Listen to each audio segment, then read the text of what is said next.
여러분 안녕하십니까? 뉴시스 대표 김형기입니다. 벌써 한 해를 마무리하는 시점입니다. 아침 저녁으로 불어오는 찬바람에 겨울이 코앞에 다가왔음을 느끼게 합니다. 뉴시스 20주년인 올해의 금융포럼 주제는 퇴직연금입니다. 우리 사회가 고령화 시대에 진입한 이 즈음에 은퇴 직후 또는 은퇴를 앞둔 베이비 부머들의 가장 큰 경제적 안전망은 국민연금과 퇴직연금으로 판단됩니다.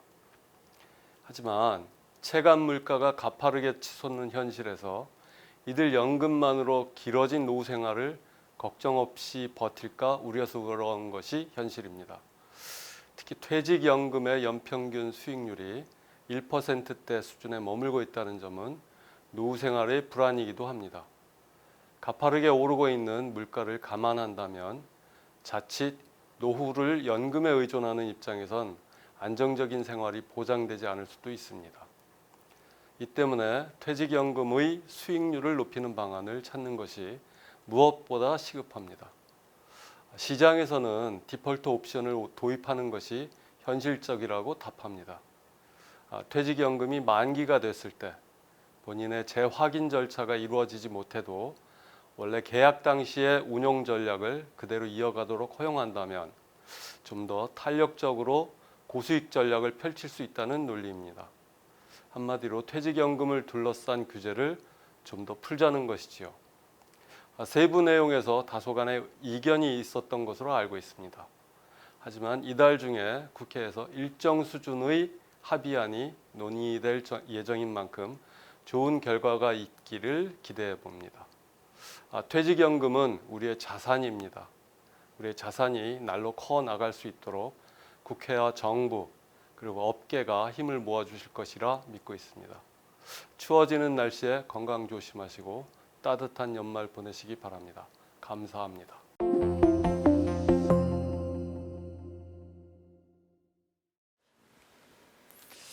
안녕하십니까. 국회 정무위원장 윤재욱 의원입니다.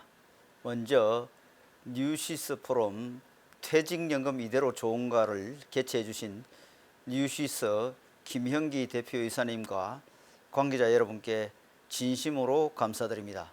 또한 바쁘신 일정 중에도 오늘 포럼에 연사로 참여해 주신 송홍선 자본시장연구원 선임연구위원님, 윤영호 금융투자협회 상무님, 김금태 금융감독원 연금감독실장님 등 모든 참여자 여러분께도 감사의 말씀을 드립니다.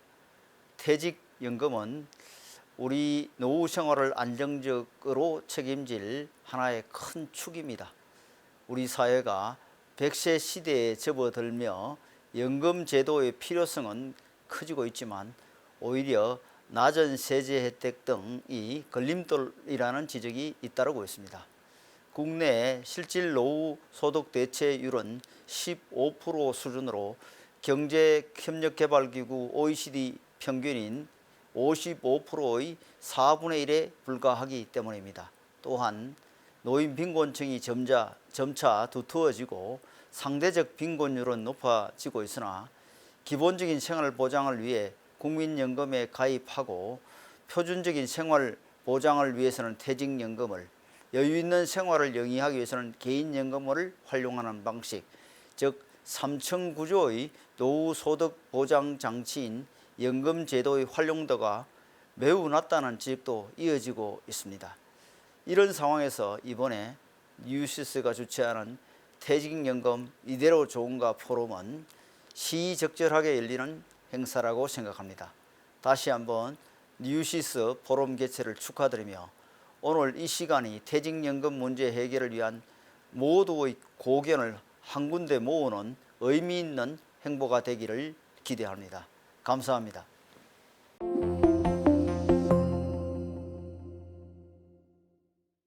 안녕하세요. 자본시장연구원 송홍선입니다. 오늘 뉴시스가 주최하는 퇴직연금 이대로 좋은가 세미나에서 발표를 맡게 되어서 영광입니다.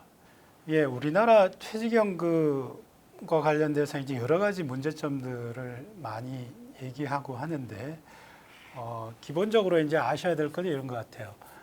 퇴직연금은 우리나라 국민들의 노후 소득 재원입니다.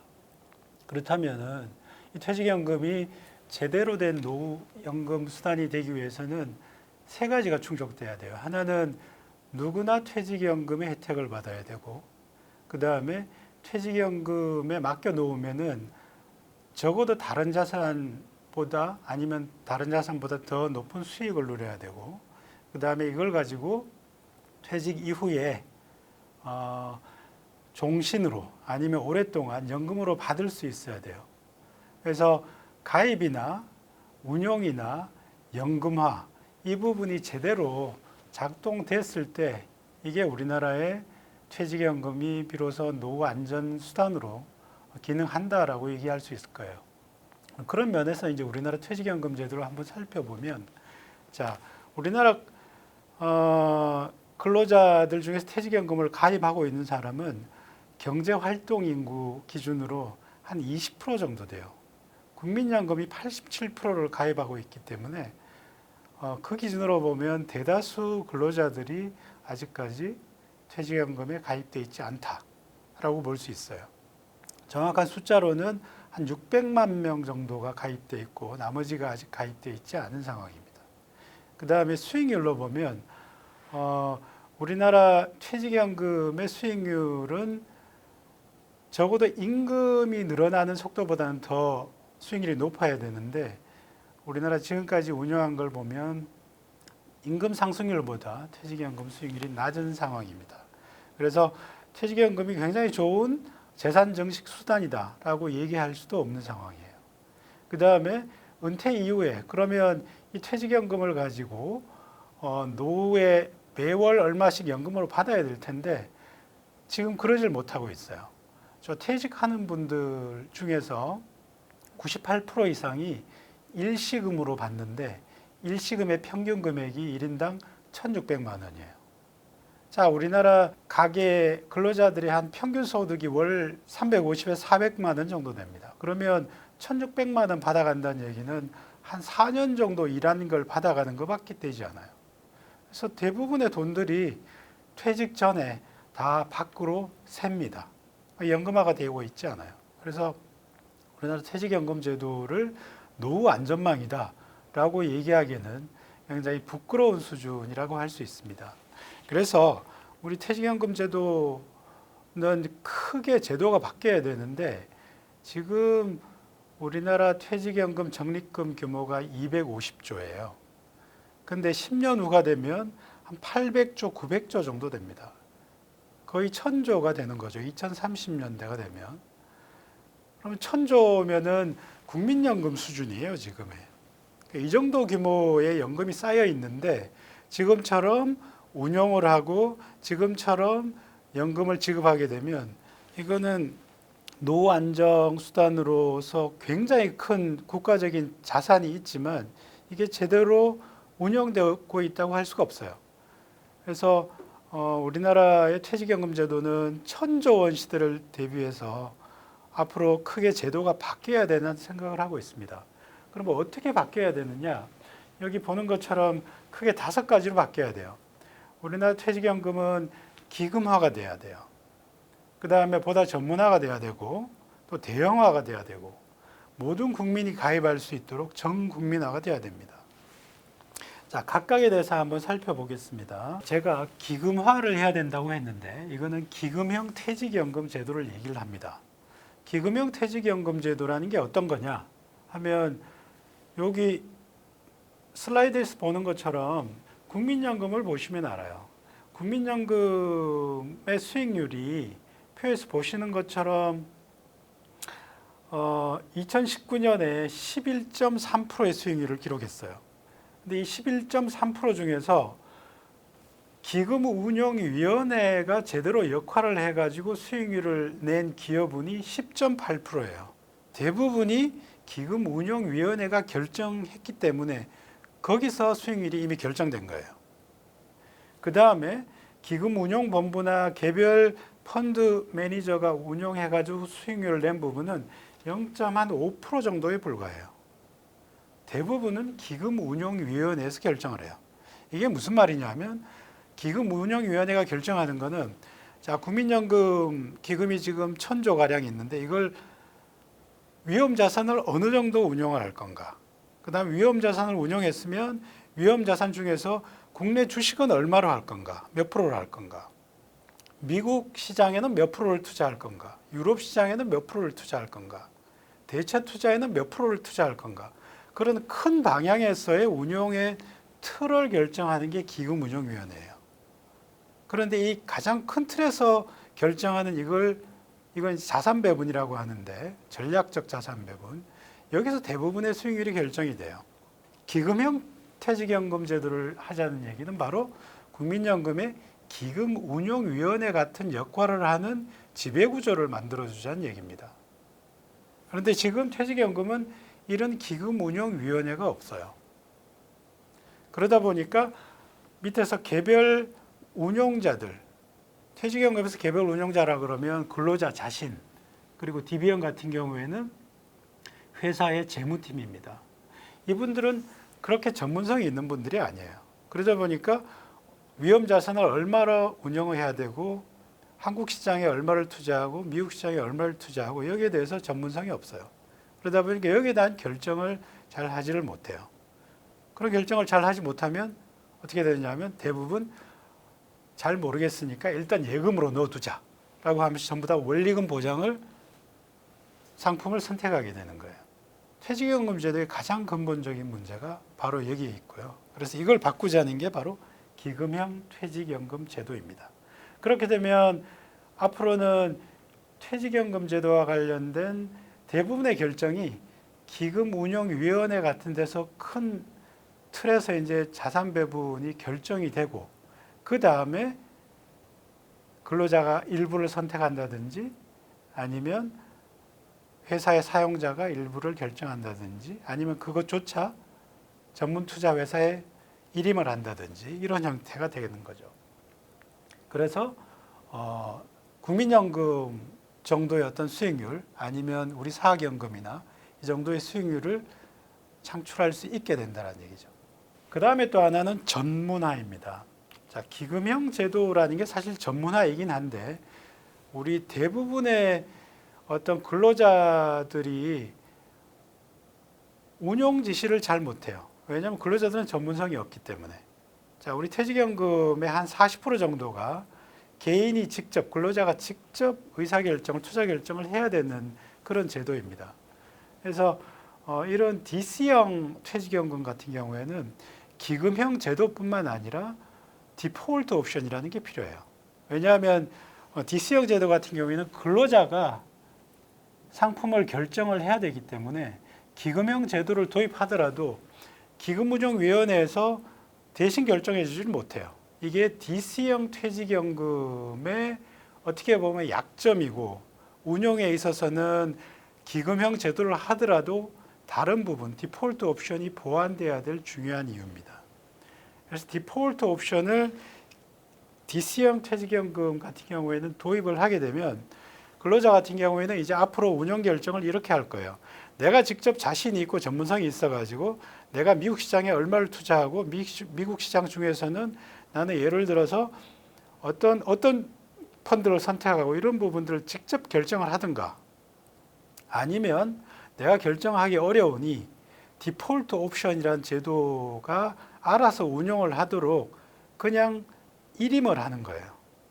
내가 직접 투자를 하거나 선택적으로 일임을 하도록 하는 옵션을 두는 게 바로 디폴트 옵션 제도입니다.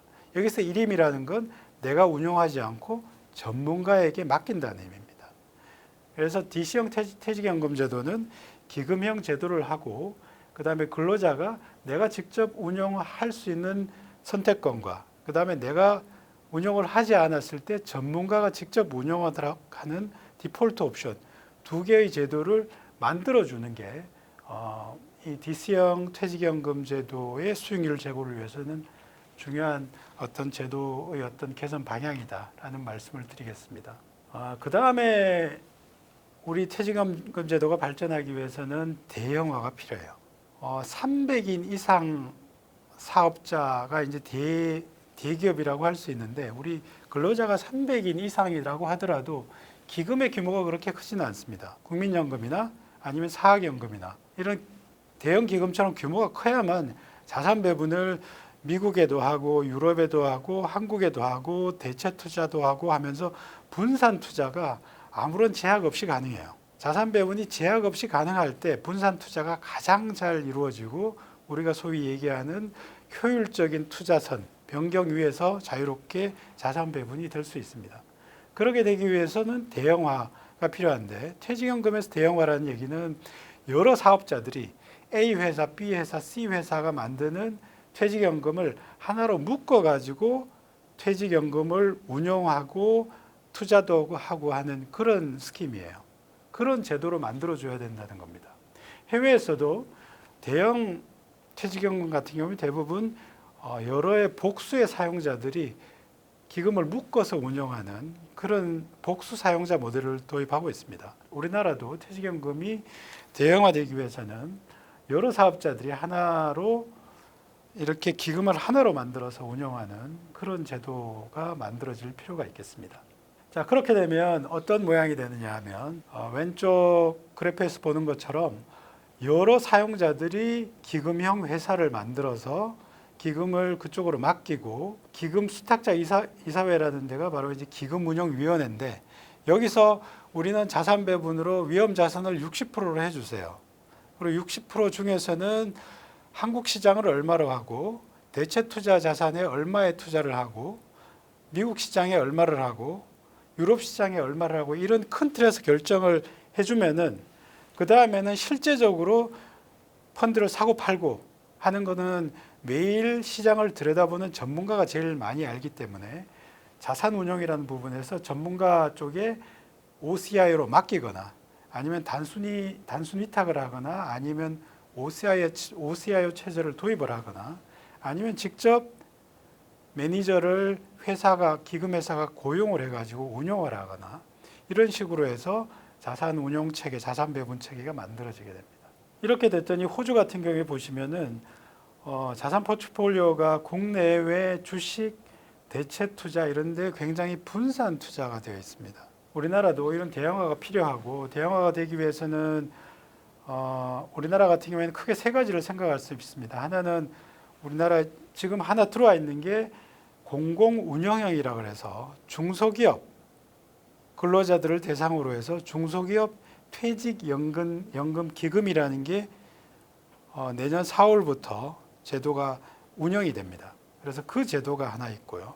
여기서는 주로 이제 중소기업이기 때문에 정부에서 상당히 재정적인 지원을 해주는 그런 프로그램입니다.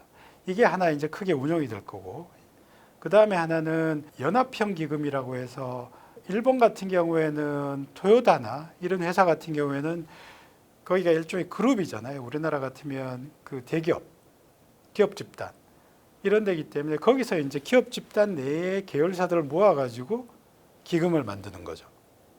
그런 형식으로 해서 대형 기금을 만드는 그런 방식이 있겠고, 또 하나는 전문직 같은 경우에는 중소기업이잖아요.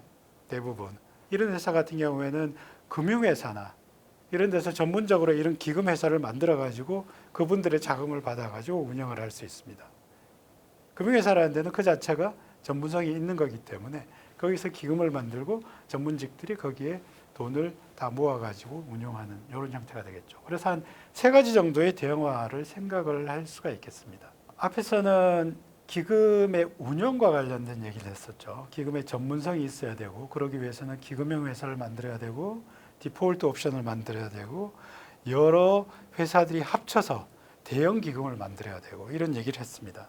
또 하나는 이런 기금을 아무리 잘 만들어도 가입자가 지금처럼 경제활동 인구의 한 20% 정도만 된다면 20%만 혜택을 보는 거죠. 그거는 국민 전체의, 경제 전체의 노후 안정 수단이라고 볼 수 없습니다.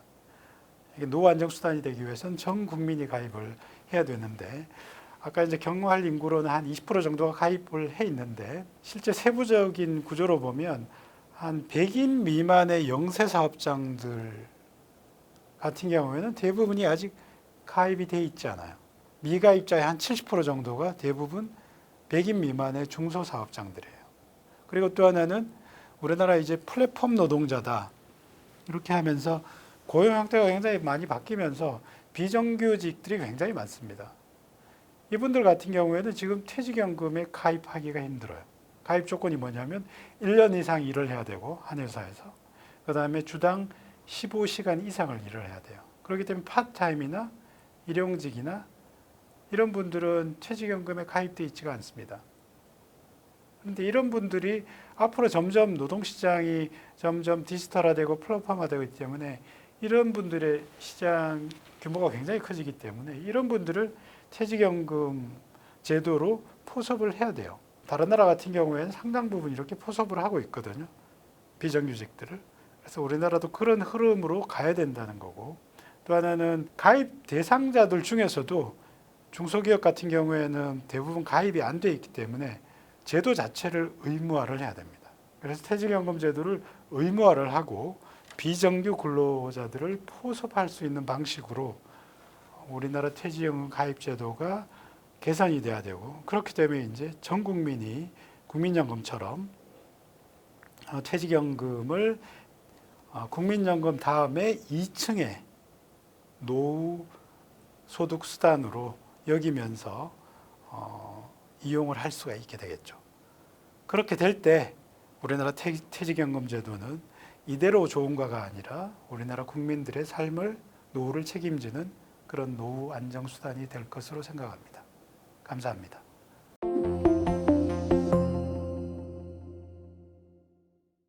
안녕하십니까. 저는 한국금융투자협회 정책지원본부장 윤영호입니다. 코로나 때문에 온라인상으로 이렇게 뵙지만 나중에는 오프라인으로도 같이 뵐 수 있는 기회가 있었으면 좋겠습니다. 이런 자리를 마련해 주신 뉴시스 김형기 대표님과 관계자님께 여러 감사 말씀드립니다. 우선 현행 퇴직연금 제도 현황과 문제점에 대해 잘 설명해 주신 자본시장연구원 송홍순 박사께 감사드립니다.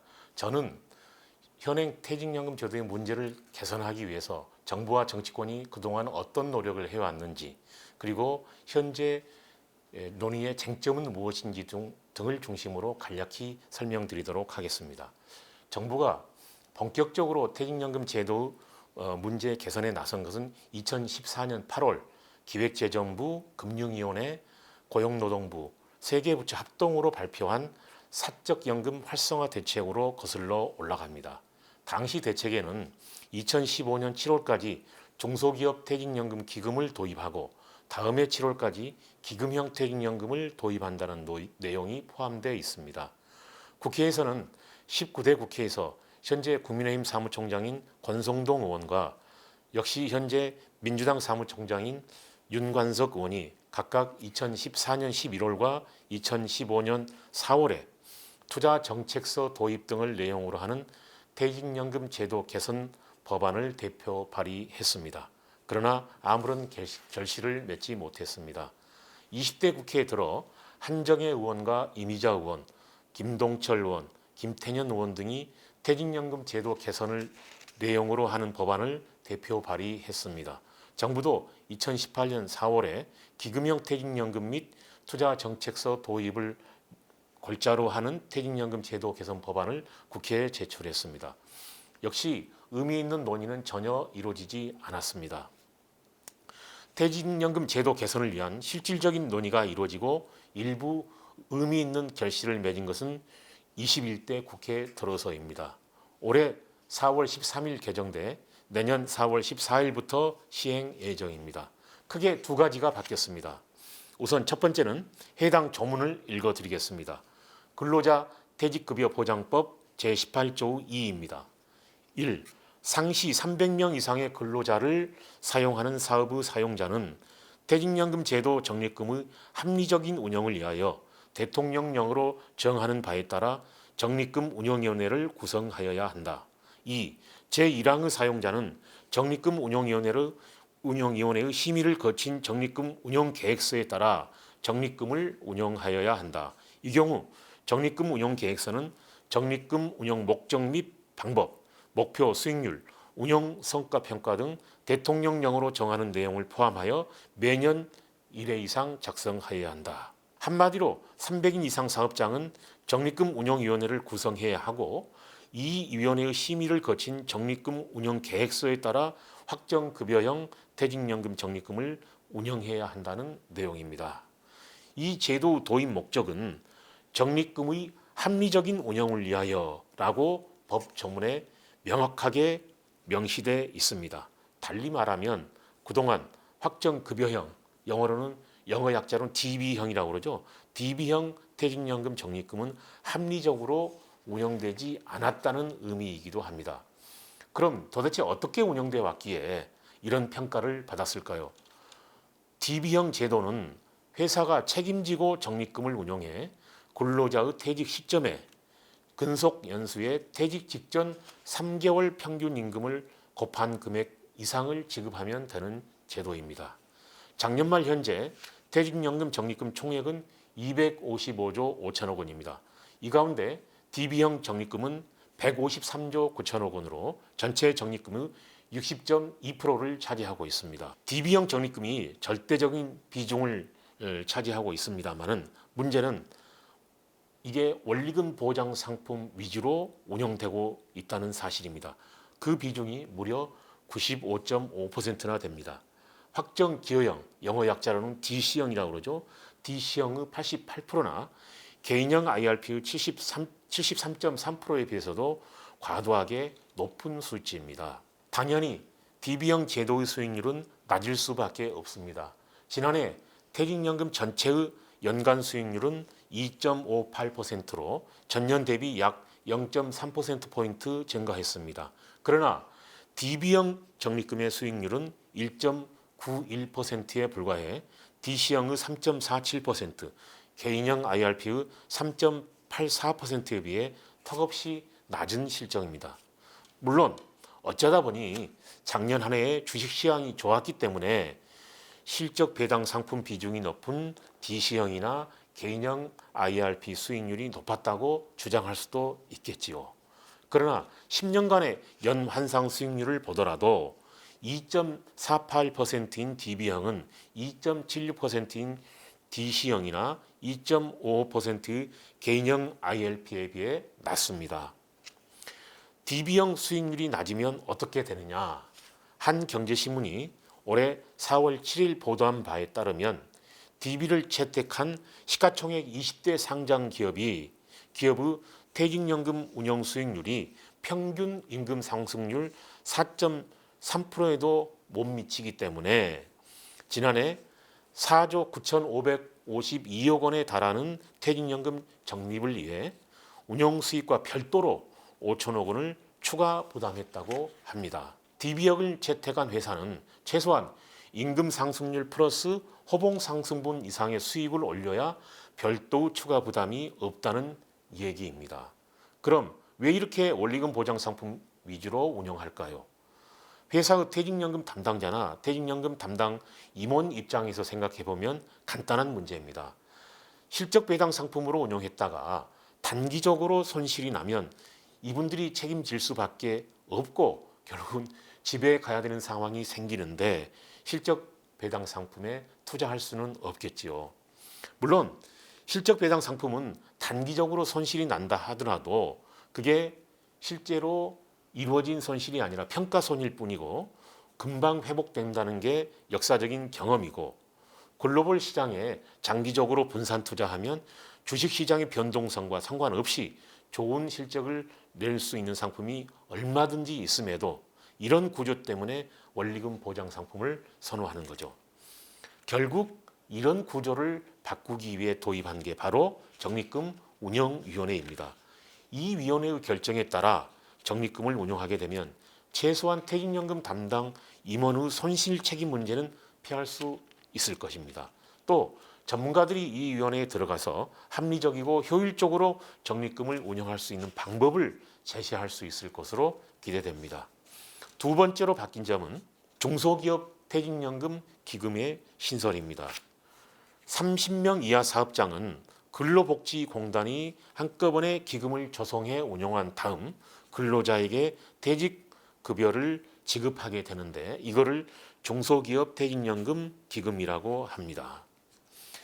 사실 잘 아시는 대로 30인 이하 사업장은 퇴직연금 담당 직원도 따로 두기 어려울 정도로 영세한 경우가 많기 때문에 근로복지공단이 퇴직연금 제도를 대신해서 운영해 준다. 이런 제도라고 생각하면 될 것입니다. 종퇴기금 신설과 관련해 한 가지 아쉬운 점은 퇴직연금 의무화가 여전히 이루어지지 않았다는 점입니다. 잘 아시다시피 퇴직연금은 회사의 갑작스러운 도산 등으로 퇴직금을 받을 수 없는 사태를 막고자 회사 밖 금융기관에 퇴직금을 적립하도록 하는 제도입니다. 퇴직연금 제도의 이런 취지를 생각하면 영세 중소기업부터 먼저 도입해야 되는 게 당연해야 되겠죠. 영세 중소기업이 도산할 확률이 더 높기 때문입니다. 잘 아시는 대로 대기업은 도산 확률이 최소한 중소기업보다는 낮죠.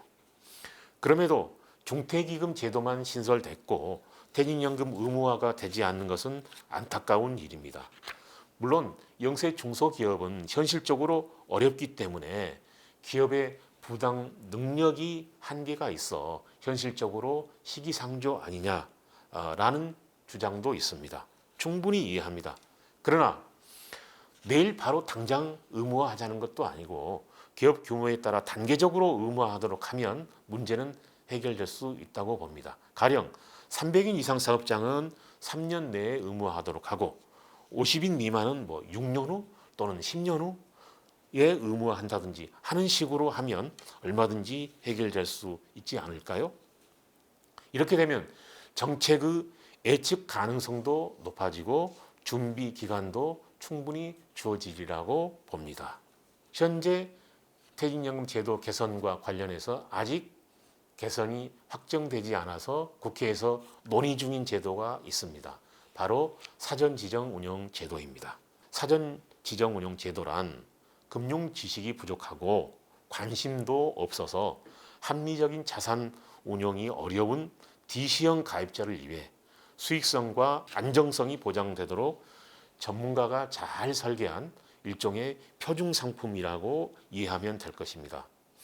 현재 여당에서는 안호영, 김병욱 의원이, 야당에서는 윤창현 의원이 사전지정운용제도 도입과 관련한 법안을 대표 발의해 주셨습니다. 차이점은 사전지정운용 방법의 유형으로 앞의 두 의원은 원리금 보장 상품을 포함하지 않고 있는 반면 윤창현 의원은 이를 포함하고 있다는 점입니다. 세 법안은 모두 퇴직연금 사업자, 금융기관이죠. 은행, 보험, 증권회사 등이 되겠습니다. 이 퇴직연금 사업자가 고용노동부로부터 승인받은 사전지정운용 상품을 개별 회사에 제시하고 회사는 이 가운데 몇몇 상품을 선정해 근로자들에게 제시하면 근로자들이 이 중에서 사전에 자신의 사전지정운용 상품을 선택하도록 되어 있습니다. 결국 사전지정운용 상품은 각 퇴직연금 사업자의 대표 상품이 되는 셈입니다. 수익률이 낮거나 서비스가 좋지 않으면 가입자들이 언제든지 사전지정운용 상품을 갈아탈 수 있는 상황이기 때문에 퇴직연금 사업자들이 어떻게 대처할지는 불을 보듯 뻔하겠지요. 자사의 사전지정운용 상품을 처음 만들 때부터 수익성과 안정성을 충분히 고려할 것이고 수익률 향상을 위한 노력을 계속할 것입니다. 이게 바로 가입자가 진정한 주인이 되는 구조입니다. 지금까지는 가입자보다는 퇴직연금 사업자가 주인이 되는 제도였습니다. 생각해 보십시오. 지금까지 가만히 앉아만 있어도 수수료 수입을 거둬왔던 퇴직연금 사업자들은 어떻겠습니까? 당연히 싫겠죠. 저는 사전지정운용제도 도입에 반대하는 일부 퇴직연금 사업자들의 속내를 잘 모르겠습니다. 참고로 저희 금융투자업고는 사전지정운용제도 도입에 적극 찬성하고 있다는 점을 밝혀두고 싶습니다. 앞에서도 말씀드렸지만 지난해 말 기준 퇴직연금 적립금은 255조 5천억이고 총 비용 부담률은 0.42%입니다. 물론 0.42%가 모두 은행, 보험, 증권회사 등 사업자에게 돌아가는 것은 아니지만 거의 대부분이 이들이 수입이 된다고 해도 과언이 아닙니다. 대략 계산해도 1조 원 가까이 됩니다. 문제는 적립금이 매년 15% 안팎으로 늘어난다는 점입니다. 늦어도 2050년경에는 퇴직연금 적립금 규모가 1,000조 원을 넘어서서 국민연금 기금 규모를 초월할 것으로 예상됩니다. 퇴직연금 사업자들은 가만히 앉아서 매년 적립금이 늘어나는 만큼의 수수료 수입 증가를 누릴 수 있다는 이야기입니다. 이런 상황인데 퇴직연금 사업자들이 가입자들을 위해 서비스 경쟁을 하거나 수익률을 높이려는 경쟁을 할 필요가 있을까요? 저는 아니라고 봅니다. 현재의 퇴직연금 제도가 은행, 보험 등 일부 퇴직연금 사업자들의 배만 불리는 제도로 변질됐다는 비판이 나오는지 이해하셨을 것으로 믿습니다. 지금이야말로 퇴직연금 가입자가 주인이 될 수 있도록 퇴직연금을 하루빨리 개혁해야 할 때입니다. 물론 일부 업권에서는 우리나라 퇴직연금은 퇴직금에서 시작해 후불이 임금 성격이 강한 특성도 고려해야 한다고 반대합니다. 근속기간이 짧고 중도 인출이 많은 우리나라 근로자의 특성을 고려할 때 사전지정 운용 상품으로 투자했다가 손실이 나면 누가 책임지느냐라고 주장합니다. 우선 사전지정 운용 상품이 연금 상품입니다. 그렇기 때문에 장기 분산 투자를 당연히 해야 되죠. 장기 분산 투자를 하면 수익성과 안정성은 보장이 되고 손실 가능성은 거의 없다고 해도 과언이 아닐 것입니다. 또 정말 중요한 점은 확정 기여형, DC형 가입자 모두가 사전지정 운용 상품을 선택하고 그곳으로 운용하는 게 아니라는 점입니다. 정말 조금의 손실 가능성도 싫어라고 생각하는 정말 보수적인 가입자도 얼마든지 있을 수 있습니다. 이런 분들은 어떻게 하느냐? 이런 분들은 사전지정 운영 상품으로 넘어가기 전에 원리금 보장 상품을 선택하실 수가 있고 하면 됩니다. 다만 이 경우 원리금 보장 상품의 수익률은 과연 인플레이션을 해치할 수 있느냐 하는 것은 여전히 의문으로 남겠죠. 이런 점에서 사전지정 운용 제도가 도입되면 퇴직연금 가입자도 모르는 사이에 펀드로 투자돼 손실이 날 수도 있다라고 강조해온 일부 퇴직연금 사업자들의 주장은 전혀 사실이 아닙니다. 솔직히 손실 가능성을 언급하면서 사전지정 운용 상품 도입을 반대하는 곳은 은행 보험업권입니다. 이 때문에 이를 두고 일각에서는 이를 찬성하는 금투업권과 반대하는 은행 보험업권이 퇴직연금 시장을 두고 밥그릇 싸움을 하는 것 아니냐라고 보시는 분들도 있습니다. 솔직히 안타깝기도 하고 한편으로는 억울하기도 합니다. 그래서 저희들은 퇴직연금 가입자들이 주인이 되는 시장 구조를 만들기 위해 사전지정 운용 제도를 반드시 도입해야 된다. 이렇게 주장해 왔기 때문에 그런 충정에서 지난 7월 16일 나재철 금투협회장이 기자 간담회를 통해서 은행 보험업권이 원하는 것을 들어주겠다. 다시 말하자면 사전지정 운용 상품 유형에 두 업권이 원하는 대로 원리금 보장 상품을 포함시켜도 된다고 전격 선언했습니다. 그야말로 두 업권이 원하는 대로 됐기 때문에 사전지정 운용 상품이 하루빨리 도입돼 퇴직연금 가입자들이 주인 노릇을 할 수 있는 그때가 오기를 간절히 기대합니다. 가입자들의 대표 조직 중에 하나가 한국노동조합 총연맹이라고 할 수 있습니다. 한국노총도 가입자들의 선택폭을 넓혀준다는 의미에서 사전지정 운용 제도 도입을 적극 찬성하고 있습니다. 생각해 보십시오. 가장 직접적인 퇴직연금 이해 당사자인 가입자들의 집단인 한국노총이 찬성한다는 것은 무엇을 의미하겠습니까? 바로 지금 도입해야 되지 않겠습니까?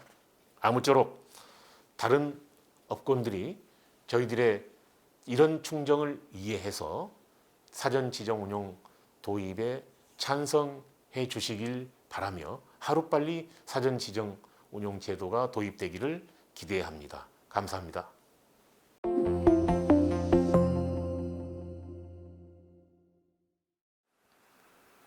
안녕하십니까. 저는 금융감독원 연구감독실 김금태 실장입니다.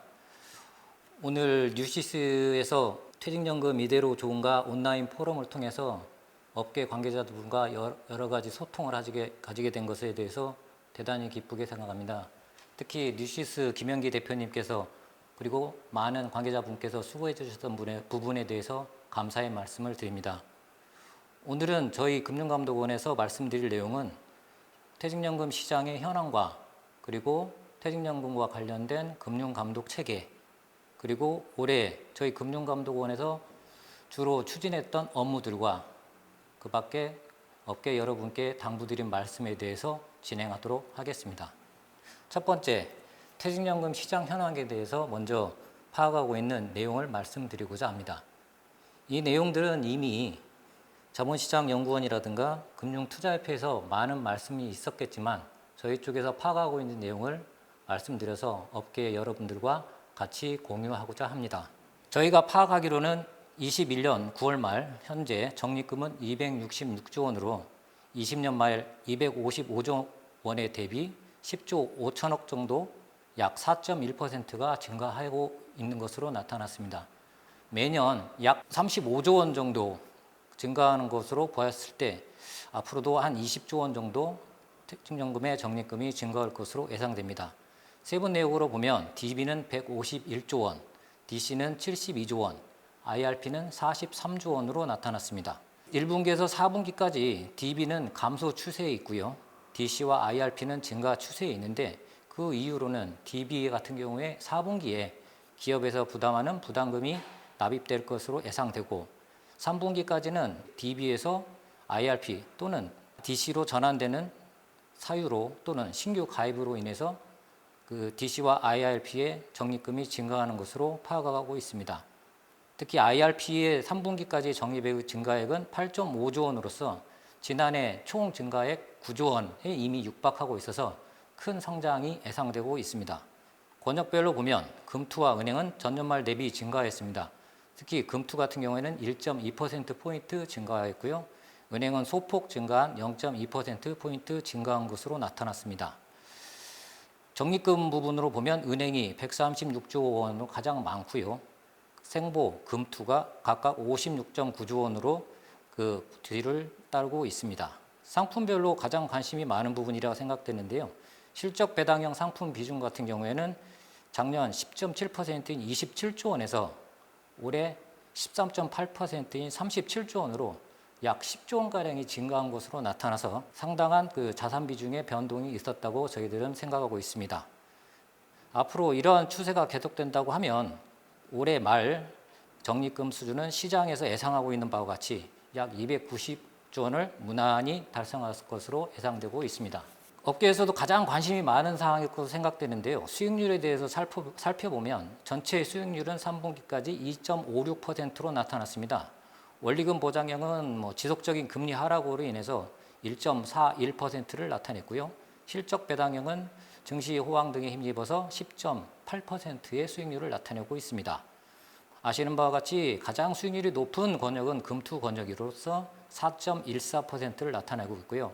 다른 은행 같은 경우에는 2.08%, 생명보험회사 같은 경우에는 2.32%를 나타내고 있어서 수익률 측면에 있어서 금투업계에 대단한 약진이 있었다라고 생각이 듭니다. 다음으로 말씀드릴 내용은 퇴직연금 감독 체계에 대해서 말씀드리고자 합니다.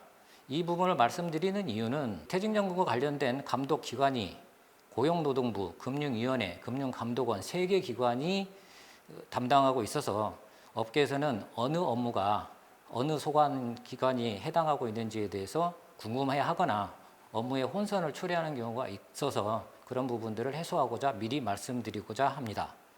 아시다시피 고용노동부 같은 경우에는 근로자 퇴직급여 보장법의 재개정 그리고 이에 대한 유권 해석 사업자, 기업들에 대한 감독, 그리고 퇴직연금 제도 감독을 총괄하고 있습니다. 금융위원회에서는 퇴직연금 사업자의 등록과 그리고 퇴직연금 적립금의 운용, 자산운용 규제를 말하는 것이고요. 이 운용 규제를 규정하고 있는 퇴직연금 감독 규정의 재개정 업무를 담당하고 있습니다. 그러면 저희 금융감독원은 퇴직연금 사업자에 대한 검사, 제재 업무를 담당하고 있고요. 퇴직연금 약관의 심사, 그리고 퇴직연금과 관련된 각종 수익률 등의 공시, 그리고 정보를 제공하는 통합연금 포털을 운영하고 있습니다. 이런 말씀을 드리는 까닭은 업계에서 저희 금융감독원의 의견을 제시해 주시거나 또는 금융위원회 의견을 제시를 해 주실 때 바로 그 해당 기관의 적시에 소관 업무에 대해서 해주셔야 적당한 답변을 들으실 수 있으리라 생각이 그래서 그렇습니다. 특히 이번에 저희 쪽은 금융감독원은 주로 가입자 관련 불합리한 금융관행 개선이라든가 약관과 관련된 사항 그리고 검사에 관련된 사항을 담당하기 때문에 요거에 대한 질문이나 의문이 있으신 경우는 저희 기관에 적극적으로 의견을 제시해 주시면 좋겠고요. 다른 법령, 자산운용 규제 이런 소관 사항들은 고용부라든가 금융위를 적정히 찾아서 해당 소관기관의 의견을 제시해 주시는 게 더 효과적일 것이라고 생각돼서 그렇습니다. 저희 쪽에서 검사를 주로 담당하고 있는데요. 검사에서 과거 지적사항을 주로 살펴보면은 첫 번째, DB 부분에 있어서 재정검정 업무 처리가 미흡해서 제재 또는 조치를 받았던 사례가 많았는데요. 그 내용으로 보면은 적립금 부족 사실을 근로자에게 통보해야 되는데 이를 통보하지 않거나 통보 여부를 확인하지 않는 경우가 있어서 제재를 받았던 것으로 파악되고 있습니다. DC의 경우에는 부담금 미납 통지 의무를 미이행하기 때문에 이로 인해서 제재를 받았던 것으로 파악되고 있고요. 또 퇴직연금 사업자는 근로자 퇴직급여 보장법상 3만 원을 초과하는 경제적 편익을 제공할 수 없는데도 불구하고 골프 접대, 기타 3만 원 기준을 초과하는 선물이나 상품권을 제공해서 특별이익 제공으로 제재를 받는 사례가 많이 지적되었습니다. 마지막으로 가입자 교육 관련 사항으로 퇴직연금 사업자는 IRP 가입자 등에 대해서 매년 1회 이상 교육을 실시해야 되는데 이를 누락해서 지적받은 사례가 있었습니다. 다음으로 저희 원에서 추진했던 감독 관련 불합리한 관행 개선 사항을 말씀드리고자 합니다. 그리고 계약 이전 간소화 사항에 대해서도 말씀드리고자 합니다. 먼저 불합리한 관행 개선입니다. 민원 및 제도 개선 건의사항 등을 분석해서 불합리한 관행 및 약관을 개선사항을 발굴하고 금융협회, 금투협회도 포함하여 공동으로 개선을 추진하여 왔습니다. 올해 주요 추진했던 내용으로 볼 것 같으면 IRP 핵심 설명서 제도를 도입했습니다. IRP 계약이 금융세제 혜택 상품으로서 그 부분을 부각하여 가입자에게 판매하고 있는데 설명할 당시에 해지시 불이익이라든가 수수료에 대해서 설명하지 않음에 따라서 가입자의 민원이 저희 원에 많이 접수되었습니다. 그래서 저희 원에서는 협회와 같이 공동으로 핵심 설명서를 작성하였고요. 핵심 설명서에는 수수료, 중도 해지시 세제, 연금 수령 조건, 연금 납입 한도 등을 기재하여 가입자가 충분히 정보를 제공받을 수 있도록 추진하였습니다. 두 번째로는 연금 납입 한도를 설정하는 절차를 개선하였습니다.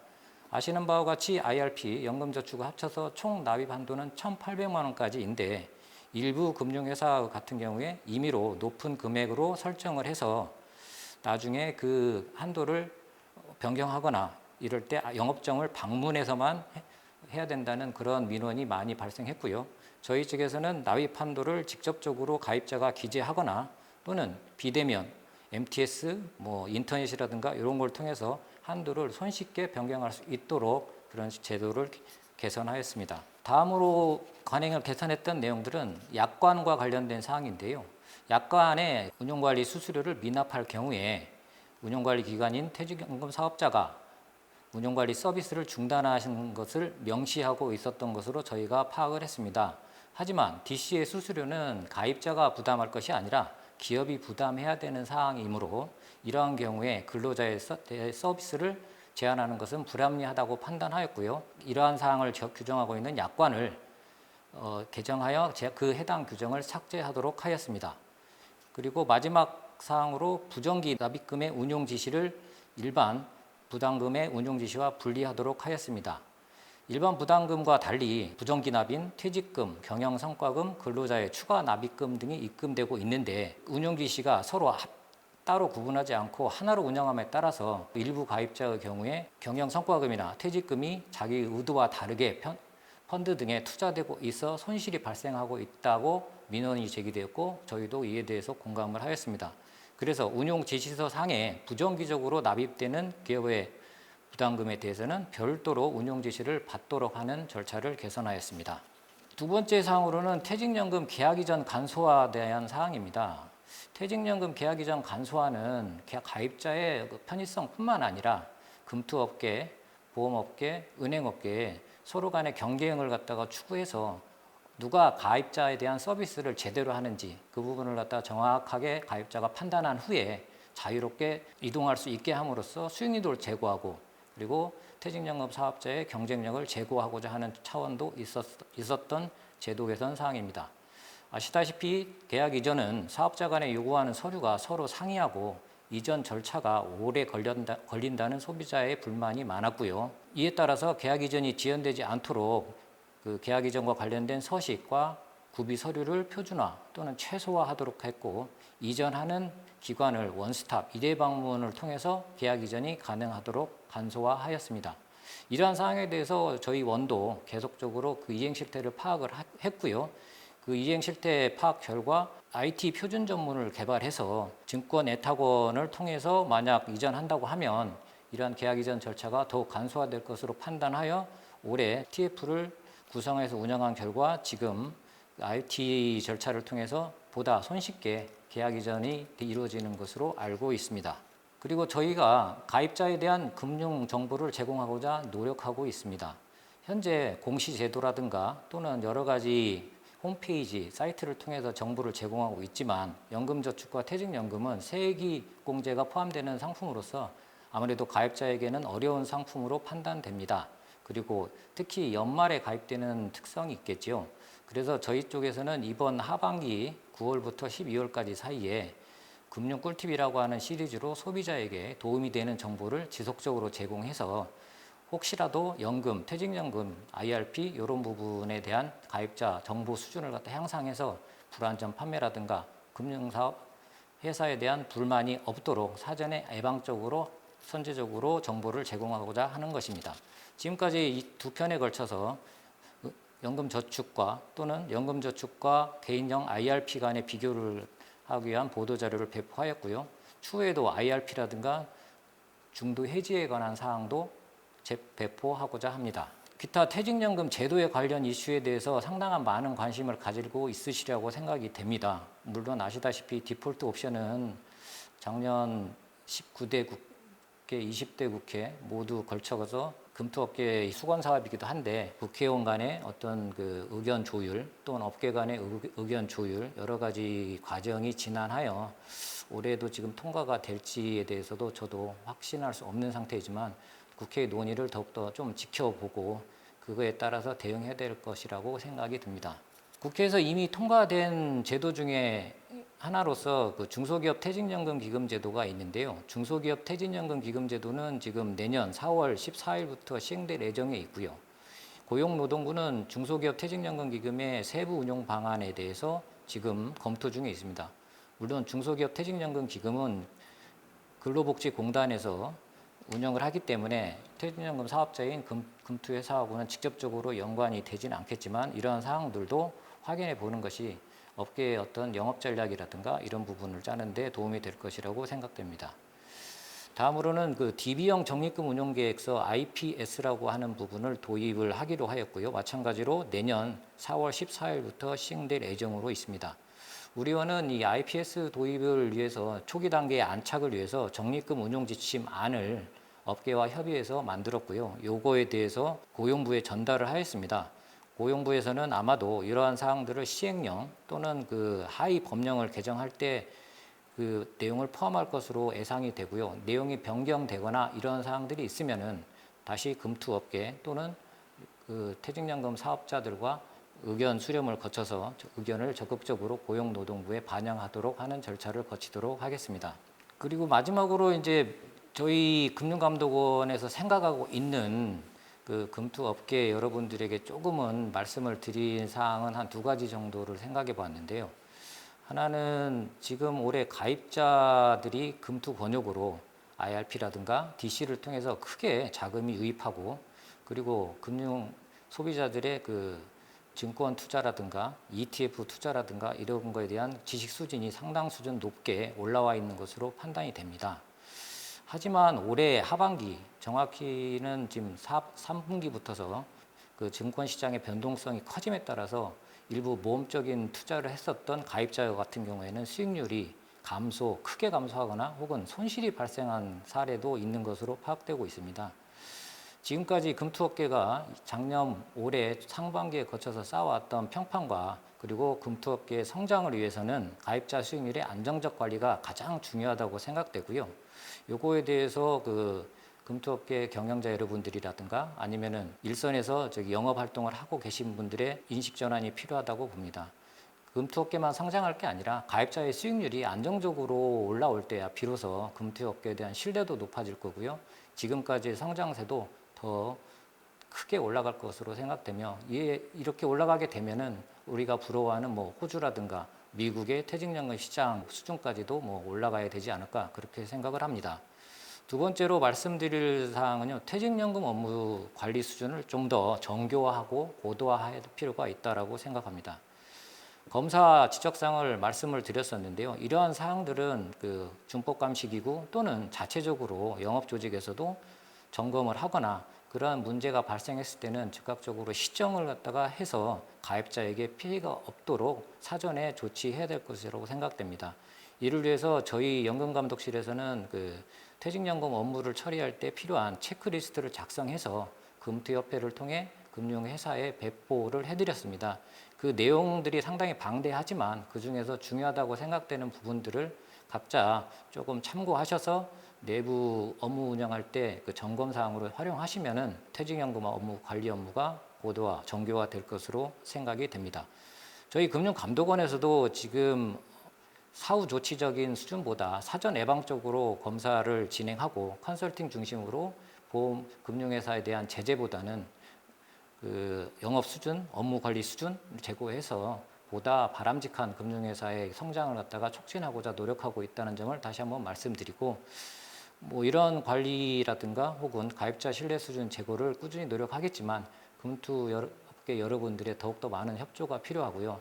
아울러 업계의 여러 가지 제안이라든가 애로사항들이 있으시면 금융감독원에 언제든지 의견을 제시해 주시면 같이 검토하고 같이 고민해서 해결해 나가는 방안을 찾아보도록 하겠습니다.